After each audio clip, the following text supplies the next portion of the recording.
Hello friends, I hope everybody is doing well today.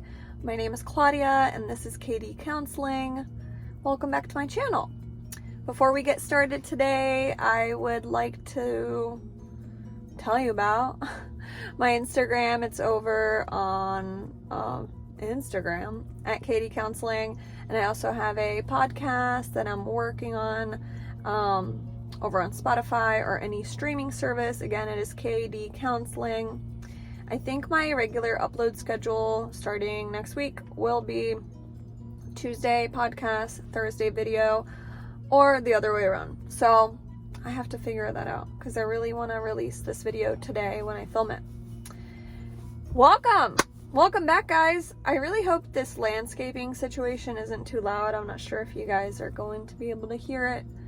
I hope not, because I'll go somewhere else. You know, I love filming in my car.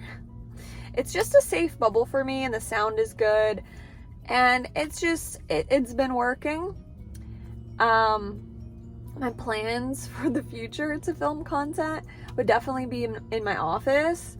Once I get my individual office, like for myself, I'm not sure what the rules are at the office that I am at now. I'm sure I could film in there, but I'm not comfortable doing that yet. But the one thing I think I will be filming in January is setting up my office, because I do have an office. There's like a desk and a chair and a cabinet and some artwork and stuff, but like I want to make it nicer. I want to bring in like a rug and some lighting, probably my degree, put it on the wall.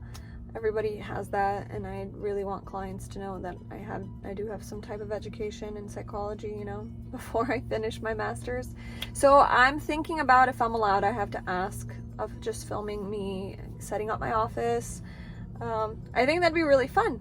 I think that'd be a new adventure for us here on YouTube for 2023. So welcome back, guys. Hello, how's everybody been doing? I do have planned out those 10 videos I talked about, and this is one of them.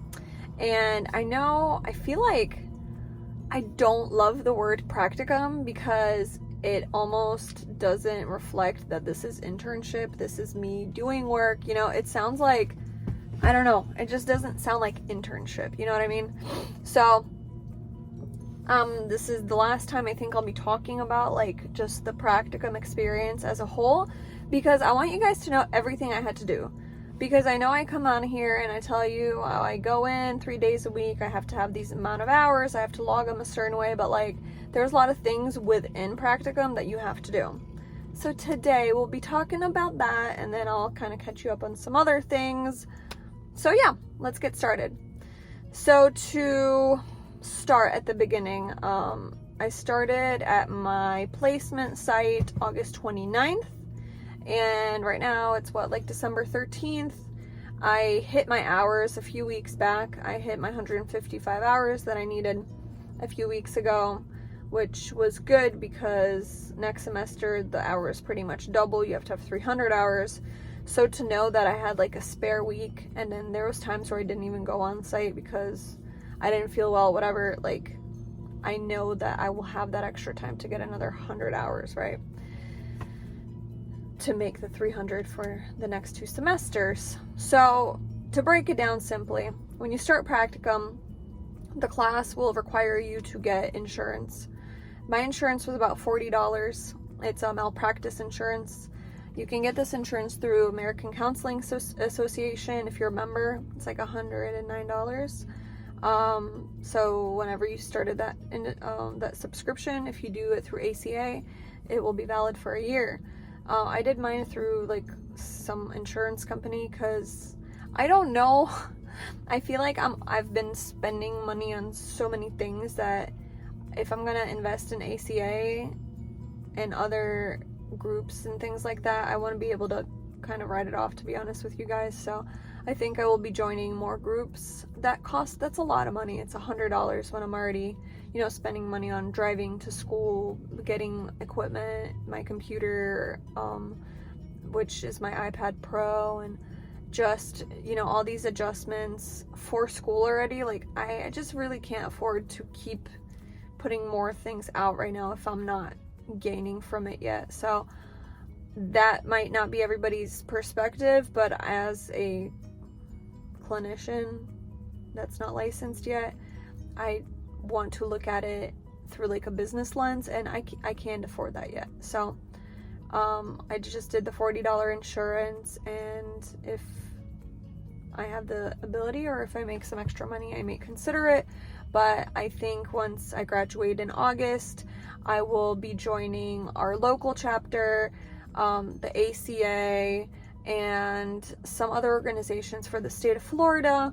A lot of the teachers in our program are, part of these institutions, and I really want to pay attention to it. And like in school, during practicum and doing classes and working, I feel like I know you get great insights and information from it, and there's like conventions and things like that, but I honestly can't utilize that. Like, I really don't have time to read all that stuff. I don't have time to be engaged in it. If I'm a part of it, I want to like volunteer or be a part of it, so I think those are the things that are going to come once I don't have to do schoolwork, once I'm not on practicum site, once I can actually work as a counselor, and then, replacing my schoolwork with being involved in the different things that, counselors can be involved in, being parts of these organizations. So I think that's my plan, because once you start stacking too many things, something's going to fall through the cracks, right? So that's my outlook on that. So yeah, we did the insurance. So I found the site. I had to get drug tested. I had to get a tuberculosis screening that I had an allergic reaction from.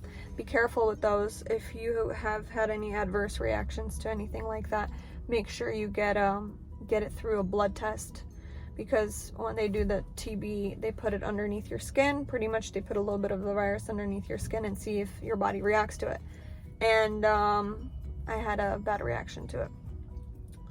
So be careful with that when you're working in mental health or any type of facility where you have to have these kind of things.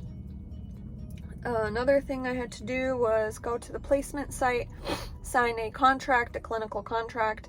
It doesn't say a date of start and end. It's just an intern clinical contract, meaning I'm going to follow all the laws of DCF in Florida, which is the Department of Children and Families, I believe.